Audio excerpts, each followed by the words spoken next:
Alors c'est toujours Madame Henk, responsable du module système d'information pour les troisième années, spécialité ISIL, la section A. On a commencé à voir le modèle conceptuel de données lors du deuxième chapitre. On continue donc, et vous avez maintenant la deuxième partie. Alors, on a vu comment construire un MCD brut à partir des concepts de propriété, entité, relation et cardinalité. Et on a vu quelles sont les règles de vérification à appliquer sur le modèle brut pour le corriger. Maintenant, on va voir la normalisation du MCD, qui veut dire les trois premières formes normales. Alors, on commence par la première forme normale, un FN. On dit que le module est en première forme normale si chacune des propriétés est atomique, qui veut dire pour une occurrence de l'entité ou bien de la relation, chaque occurrence ne peut prendre qu'une seule valeur. On prend l'exemple de l'entité personne, identifiée par le code de la personne, et comme propriété, vous avez le nom et le téléphone.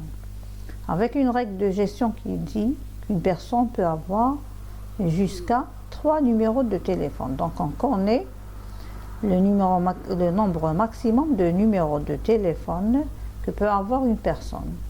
Alors ici, le modèle n'est pas en première forme normale parce que la propriété téléphone-personne n'est pas atomique, en d'autres termes.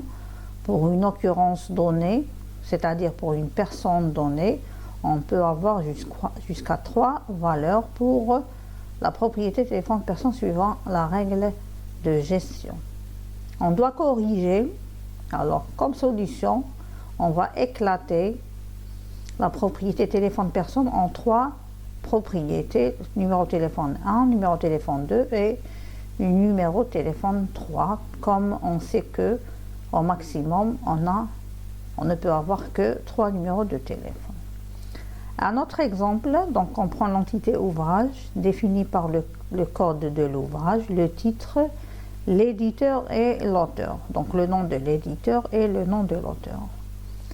Avec une règle de gestion, un ouvrage peut être écrit par plusieurs auteurs.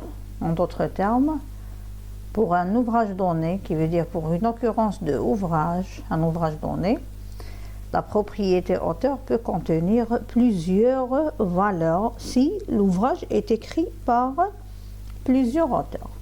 Comme ici, on ne connaît pas le nombre maximum d'auteurs pour un ouvrage donné, donc la solution est supprimer auteur et le mettre comme entité. Donc on propose un identifiant, code auteur, et on met le nom de l'auteur.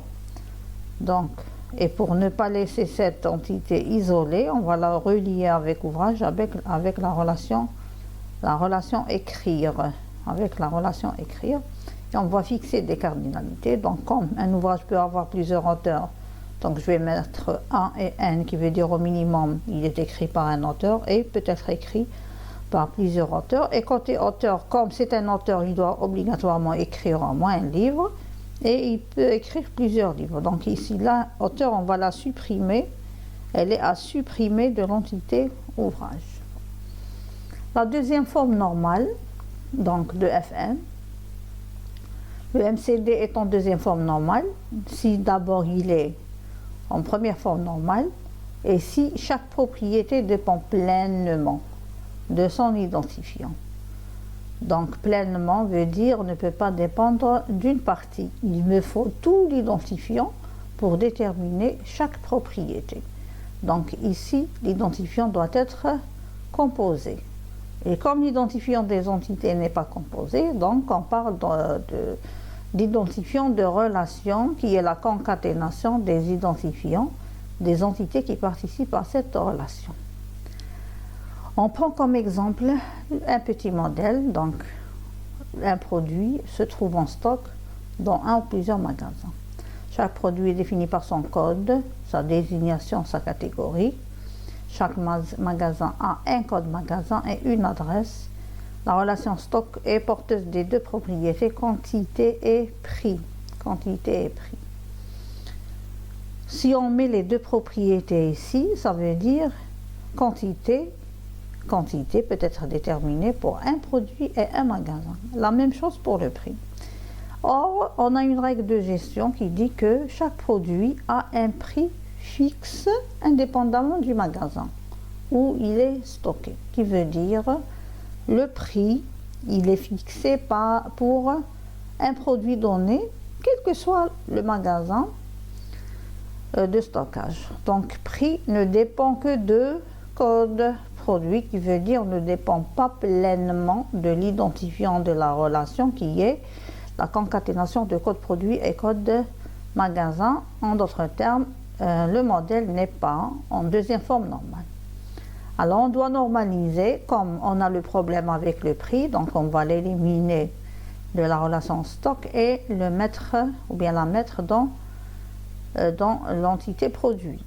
Donc je vais mettre prix dans produit, qui veut dire le prix dépend de code produit, et je vais laisser quantité parce que la quantité elle change d'un magasin à un autre, donc dépend du code de produit et du code de magasin.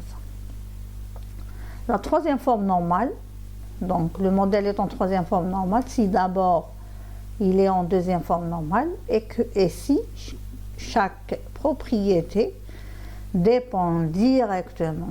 Directement veut dire il n'y a pas de transition, il n'y a pas de transitivité. Donc dépend directement de son identifiant. On prend l'exemple d'étudiant. Donc chaque étudiant est défini par un matricule, il a un nom, un prénom, il appartient à une section et cette section a une spécialité. Donc spécialité, comme elle se trouve dans l'entité étudiant, elle dépend de matricule.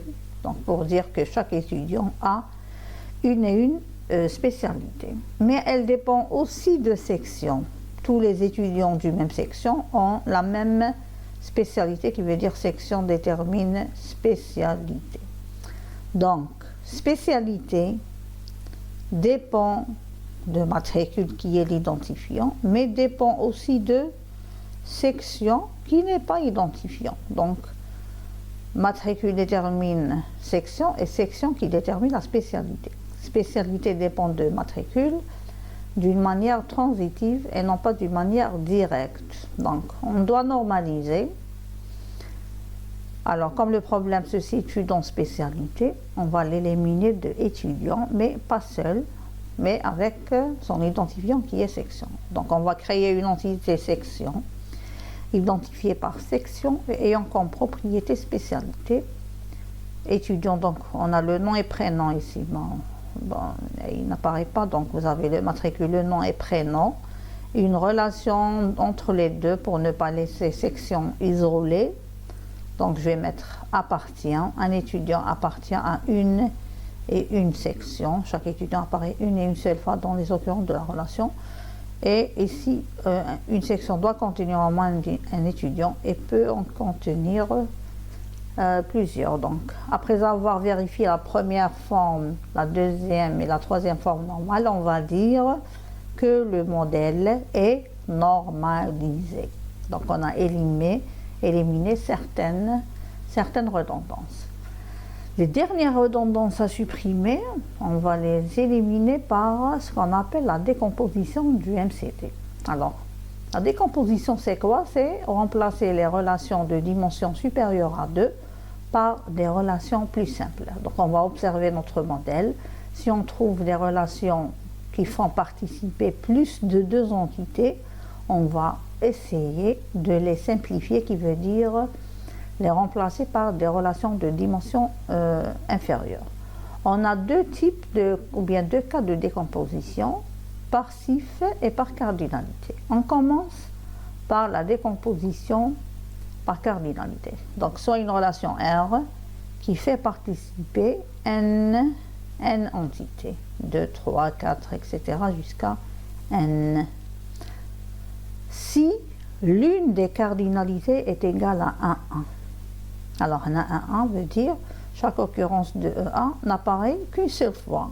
C'est parce qu'elle est rattachée à une seule occurrence de E2, une seule occurrence de E3, une seule occurrence de E4, etc. jusqu'à une occurrence de EN. Donc si le cas se présente, la relation R est décomposée en N-1 relations binaires.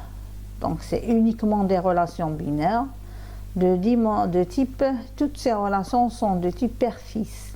Il veut dire, c'est des relations binaires dont la cardinalité de l'entité qui avait E1 est égale à 1,1. L'autre doit être égal à 1n.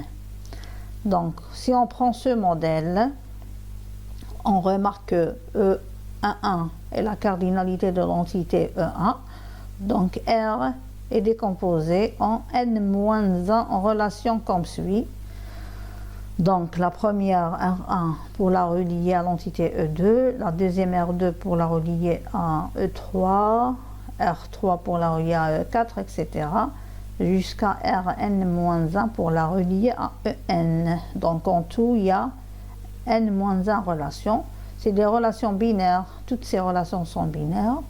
Et toutes ces relations ont les cardinalités 1 côté de l'entité E1, qui veut dire E1 est fils dans toutes ces relations. Et ces relations sont appelées relations père-fils. Donc de l'autre côté, vous avez le père. Après avoir décomposé, on va observer notre modèle. Donc comme toutes les relations sont binaires, le modèle est dit décomposé. Donc c'est notre modèle final. Donc on se voit prochainement. On a vu en cours présentiel la décomposition en utilisant les CIF. Donc on va entamer directement le troisième chapitre qui représente le modèle conceptuel des traitements, qui veut dire le modèle construit par l'équipe des traitements en parallèle avec le modèle construit par l'équipe chargée des données qui est le MCD, donc le modèle conceptuel des traitements.